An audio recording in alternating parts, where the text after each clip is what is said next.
ஒரு சிறிய கிராமம் அருகில் ஒரு பெரிய ஆற்றில் ஒரு பொன் மீன் இருந்தது.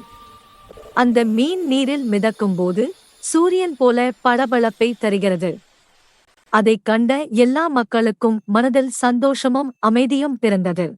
அந்த கிராமத்தில் பேராசை கொண்ட ஒரு வித்தகர் இருந்தார். அவர் பொன், வெள்ளி, மந்திர சக்திகள் எல்லாம் பிடிக்க ஆசைப்பட்டார். பொன் மீனை பிடிக்க பல மந்திரங்களை முயற்சி செய்தார். ஆனால் பிடிக்க முடியவில்லை. முயற்சி செய்தும் அந்த மீன் அவரிடம் வரவில்லை.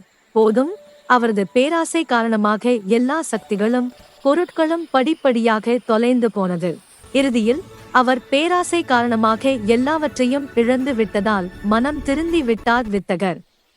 அந்த காலையில் பொன் மீன் அமைதியாக நீரில் பிரகாசமாக மிதக்க வித்தகர் மனம் இலகுவானது. மெல்ல அவர் கருணையை கற்றுக்கொண்டார். வாழ்நாள் முழுவதும் நல்ல மனத்துடன் வாழத்